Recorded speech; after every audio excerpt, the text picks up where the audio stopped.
or plug in your air conditioner, or put leftovers in the fridge. You rely on the power delivered by our nation's network of transmission lines. So thank you very much. I never realized that when I plugged something into a wall, it was actually connected to a line that was connected to a power plant where the power comes from. I thought that it would just come out of a faucet or something, or maybe there's a delivery truck driving around just dropping off. Here's your electricity for the day. Hey, I got an Amazon package at the door. What is it? Oh, it's our electricity. I don't understand why these politicians continue to talk to us as if we're 2-year-olds. It's part of, obviously, the God complex that they have, that they're somehow the elites. Like John Kerry said, we're part of a we're part of a special group of people who come together to talk about ways to save the planet. It was unbelievable watching him talk about that. You know, it's interesting. People gather in barbershops and talk about ways to save the planet. People gather in a bar and talk about ways to save the planet. Everybody's talking about ways to save the planet. But this group of elite snobs thinks they're apparently the only ones that are doing it. And then you're too dumb to realize electricity transmission lines is where the electricity comes from. I mean, heck, the next thing she's going to tell us is that, you know, they're made out of copper and stuff. Unbelievable. And that is your next president. And you wonder why nothing ever gets fixed. When you got that mentality, I think it's pretty self-explanatory. So there we go. Now, I have a recommendation. I told you I had a recommendation for your weekend viewing movie on Netflix. It's called Glass Onion. It's part of the Knives Out series. It's really good. It's really funny. It has a great cast, a great storyline, and so many hysterical inside jokes. You're going to want to watch it twice. So if you're sitting at home this weekend and you're wondering, okay, am I going to eat bugs or no, I'm kidding. In fact, grab yourself a nice bowl of mealworms and just sit down and enjoy the Knives Out series Glass Onion with a big bowl of mealworms instead of popcorn because you're saving the planet, right? You're very green. Anyway, there you go. That's it. I'm Chris Baker, and this is the Nowmedia News Network. Have a fabulous weekend. Don't forget Glass Onion on Netflix. Good movie. You'll enjoy it. Even the kids will enjoy it. There's nothing dirty. It's just a funny murder mystery, and you will enjoy it. Anyway, I'm Chris Baker. Hope you enjoyed this nonsense, and we'll see you next week here on the Nowmedia News Network.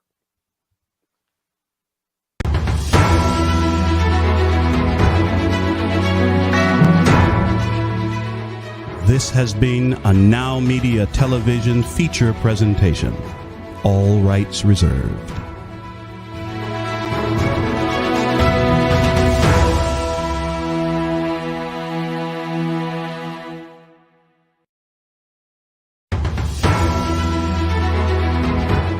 Broadcasting live from Houston, from the space city to the world. You are watching Nowmedia Television.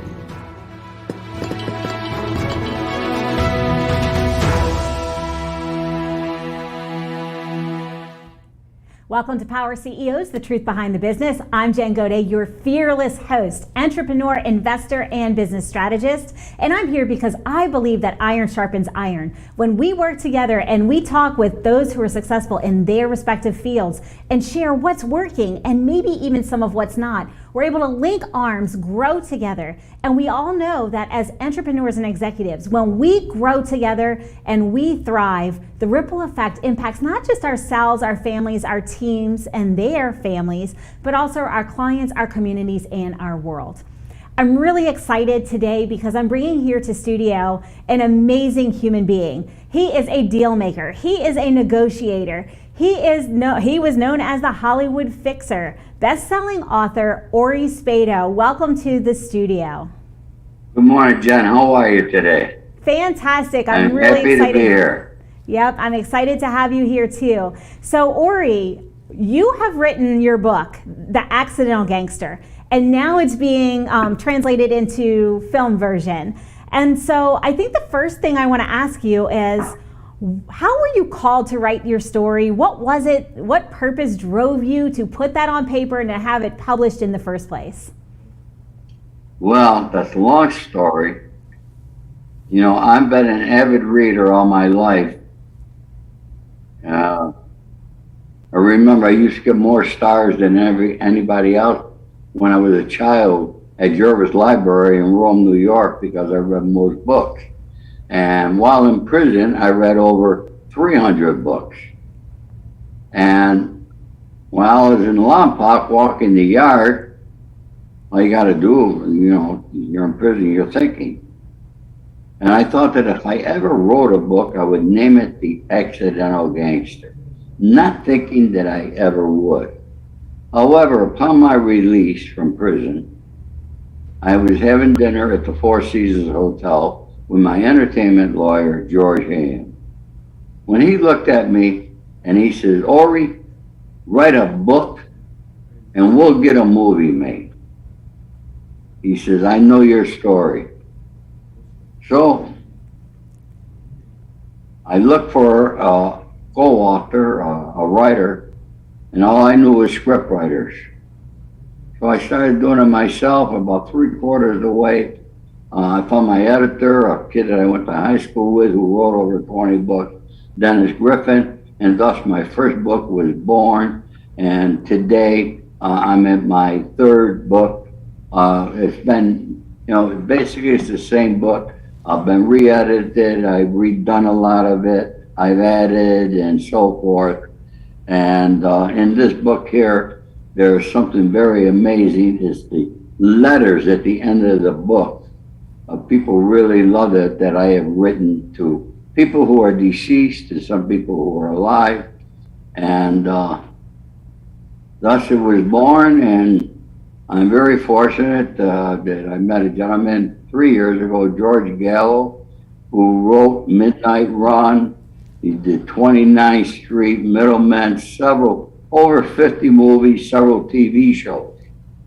And he's going to be directing The Accidental Gangster. We have a script. George will be redoing it a little bit, as directors always do. And we're going to have a movie made here shortly. So I'm very excited about that. Thank you. Absolutely. And I know, because we've spoken before and I've heard you speak on stages before as well, that you said if it helps one young man stay out of a life of crime, that it is worth putting out your story for the masses to hear. And as a fellow author, I know that it's very hard sometimes to be vulnerable and real, especially because once it's in print, you can't put that genie back in the bottle. So tell me, how did you navigate through that? Because you've been very real, very open in your book about things that have happened in your life personally, things that you've come through. What really prompts you and drives you and keeps you moving forward on this path? Well, you know what? And in my book, I do say that if I help one young man, I've helped several young men all over the world. I even stopped a young man in India that I talked to on the phone several times who wanted to commit suicide. And I saved his life. And, you know, the things that I've done for young men, those are the things that make me a very happy individual at my young age of 78 years old. And I keep doing that and helping countless young men and women stay out of a life of crime. And I try to tell them every day, and I do. And besides keeping them out of a life of crime, I give them advice of how to become an entrepreneur, how to start a business, how to find something they love, because you want to be successful in life. You got to love what you're doing. And I firmly believe in that there, and it's proven itself over and over and over again. Absolutely. And Ori, you know, a lot of people would go through some of the adversity that you've had in your life, and I really enjoyed reading your story because you've done so much. You've been through so much adversity, and when we as entrepreneurs think about adversity, we think about, the challenges of making the next deal, of negotiating, like the challenges of payroll and those kind of things. But your level of adversity in your life has been a whole other level. Sometimes it was life or death. I mean, you faced a lot of things. You went to prison. Those are adversities that many people would not overcome. So tell me a little bit about how you were able to keep moving forward when the times got really rough or when you were challenged in those ways. Because I truly believe, and that's what I believe in here too, if we impact one person and help them with their persistence and to continue to grow, then we've done a service in the world. So what were the things that kept you moving through adversity, and how were you able to overcome some of the fears and some of the challenges that you faced? Well, I think it all stems from, I've been a hustler since I was age 12 years old. I've been hustling all my life. And, I've done a lot of good, a lot of bad, and a lot of ugly. And I take full responsibility for everything in my life. I feel that, the life that I have lived was laid out for me. It was my destiny, and I lived it. I had no regrets, because regrets are negative thoughts. I can't go back. I can't change things. So the only thing that I could do is make things better in the future. And that's what I continuously try to do. All right, going to prison. I knew the day was going to eventually come that I'd be going to prison. There was no two ways about it. Okay, if you're in a life of crime, you're going to go to prison or you're going to end up dead. I believe and I live my life with love, honor, loyalty, and respect. And it's those things that kept me alive on the streets and knowing what I was doing. Because you got to know what you're doing every single second.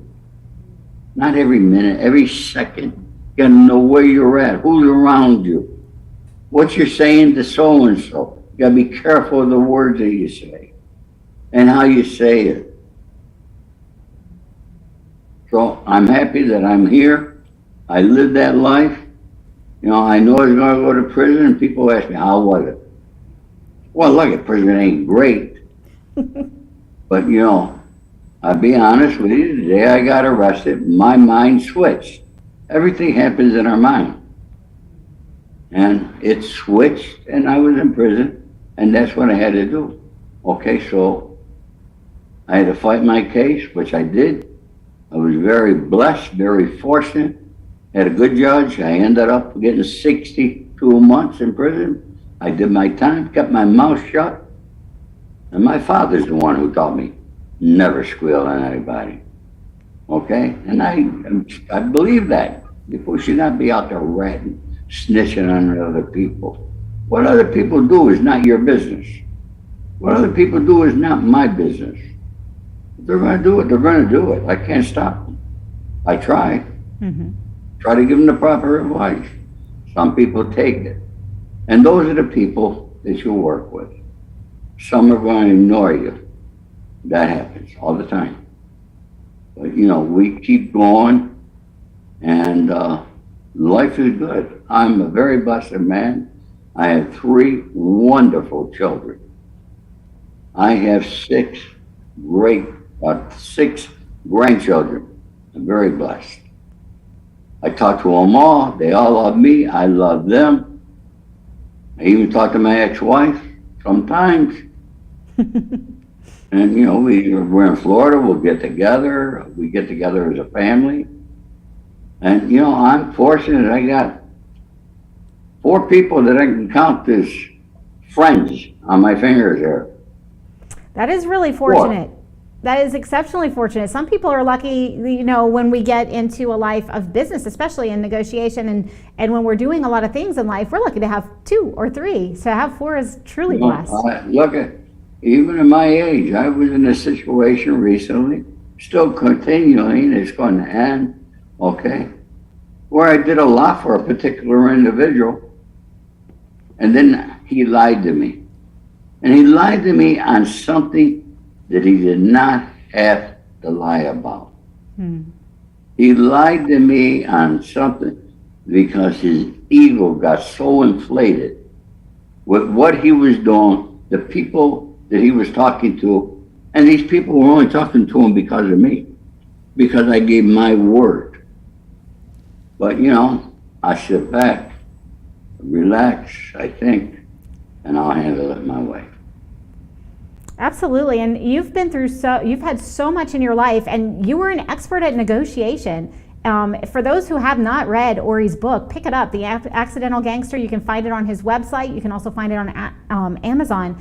But there were many times when you were negotiating between people, and it seems that you always kept your head and always had a level of respect for everyone at the table, no matter what was going on. Tell me a little bit about how you developed that skill set and how you're able to maintain that cool, if you will, when you're sitting, especially when you're sitting between two very big egos.